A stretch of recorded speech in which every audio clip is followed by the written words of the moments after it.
Good morning and welcome back to Hidden Oaks Homestead. I need to harvest some of my herbs today from the garden, and I figured I'll take you along and tell you why we grow certain things, for what we're growing certain things, when we harvest them. So I figured I'll take you along into the garden today while we're harvesting and show you what we grow and for what.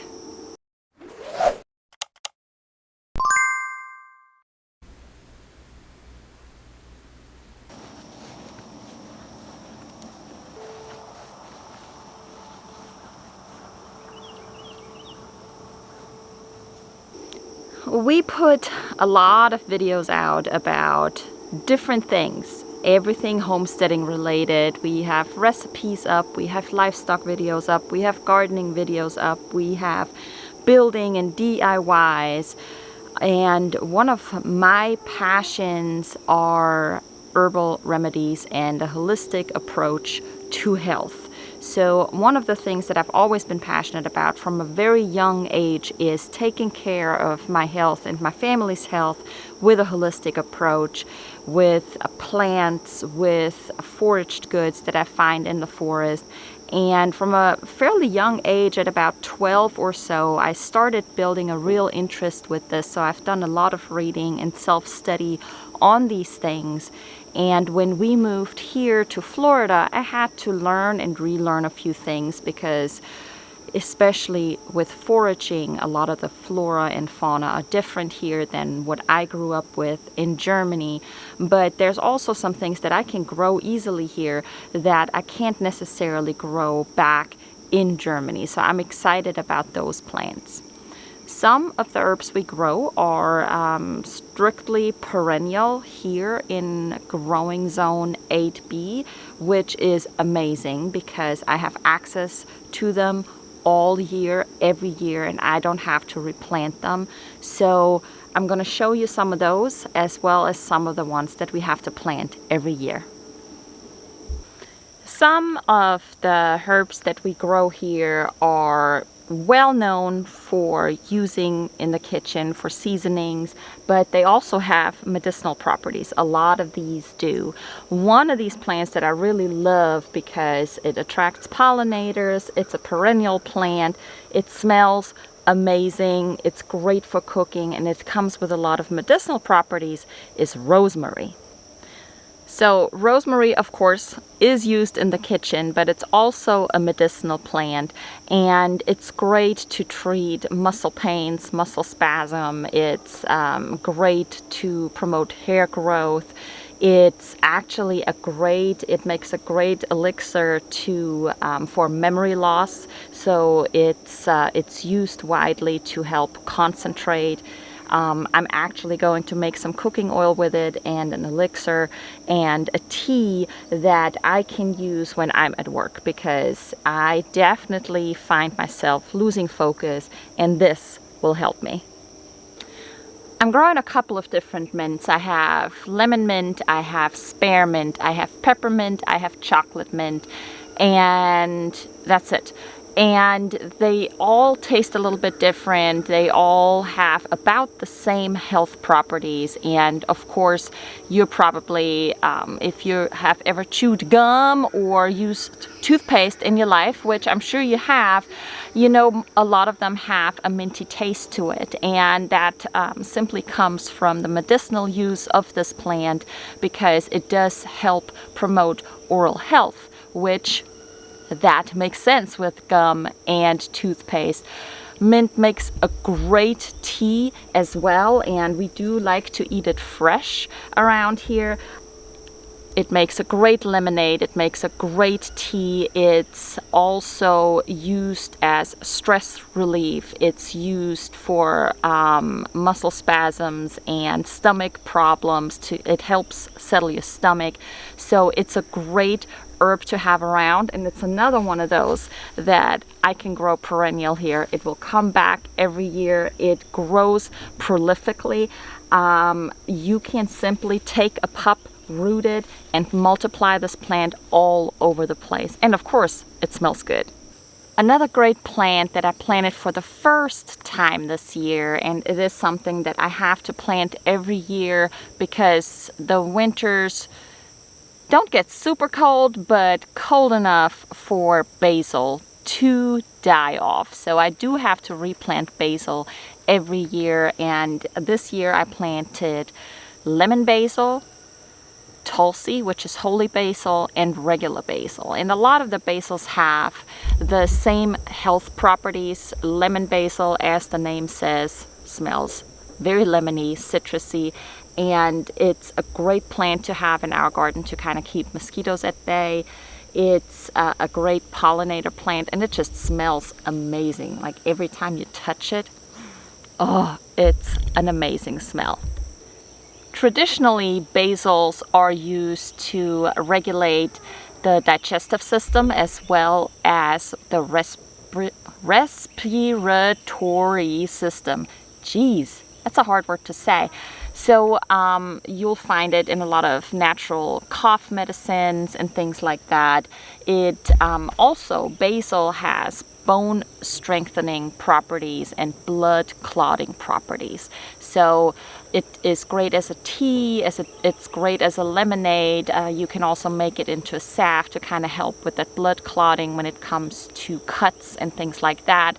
So it's a great plant to have around in our garden. Besides the fancy lemon basil, I have regular basil, which smells great as well. Obviously is used in the kitchen as a seasoning, and it makes a fantastic pesto. So I plant a lot of basil every year because I love the smell of it. I love pesto, and it's a great trap plant. So it's a great pollinated plant, great trap plant, and bugs will visit basil over my vegetable crops, which is also a great benefit in the garden.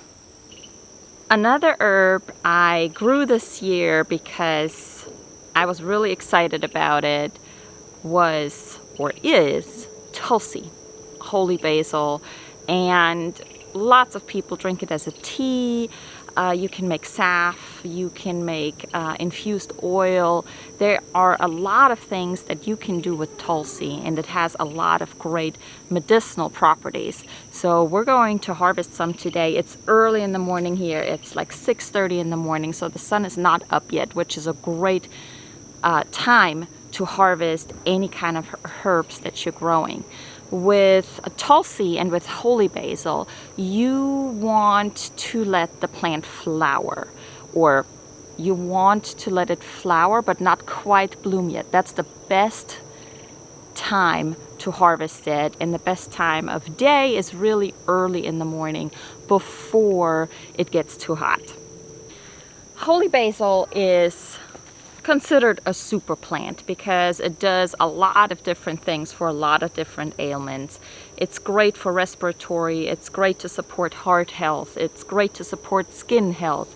It has a calming effect, which is a lot of people drink it for lemonade or a tea, and it's an overall great plant to have around. It is considered a perennial, but it's too cold here in 8B for it to make it through the winter probably.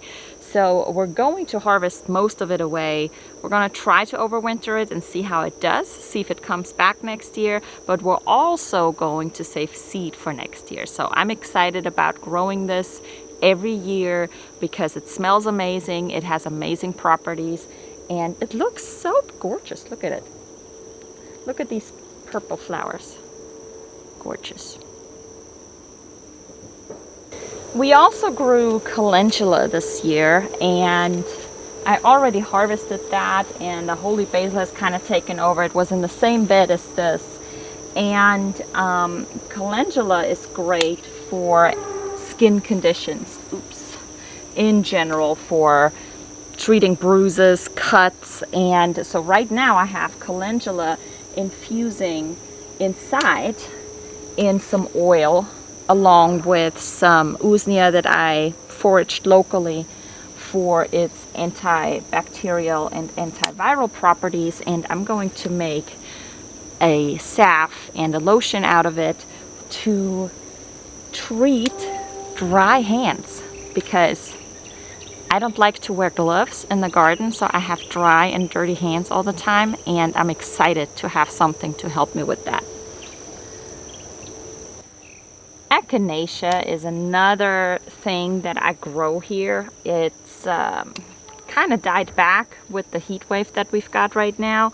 So I'm hoping it'll come back with some cooler temperatures and lots of watering.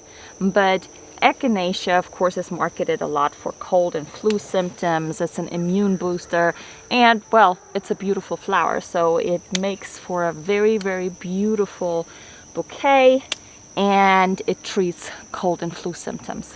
So what's not to love about that?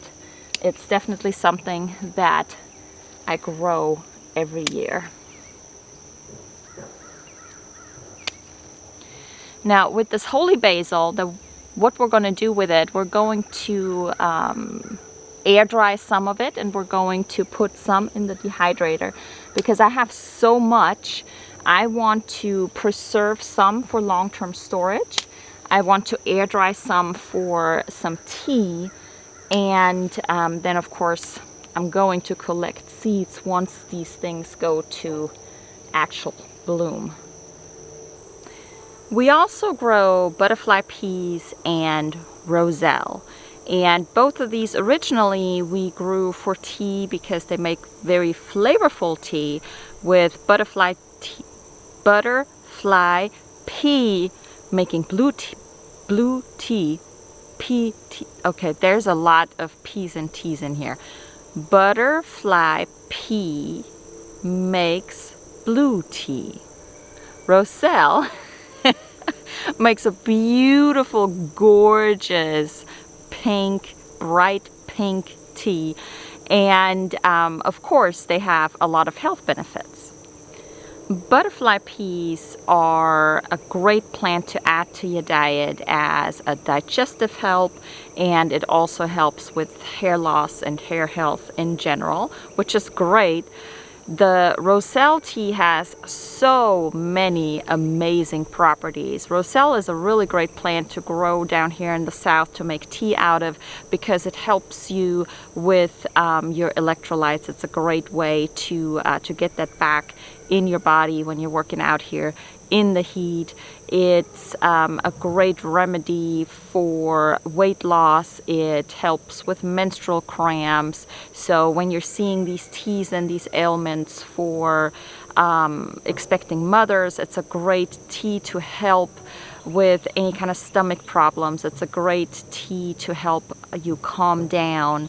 And last year when I grew it, I made and dehydrated a lot of the calyxes. I made tea out of it, but I also powdered it for other uses. And the other thing with these hibiscus plants is you can eat the leaves, you can eat the flower pod, and then once it matures and you have the calyxes, you can eat those as well, and they make a multitude of seeds. So it's a great plant to have and to multiply easily, and it grows really well around here because it's in the same family as okra, cotton, so it does great in the summer heat down here. Now these plants are still immature, so I'm not going to be able to harvest anything off of them, but as they mature around end of October or so, we should be able to pull a lot of fruit off of it.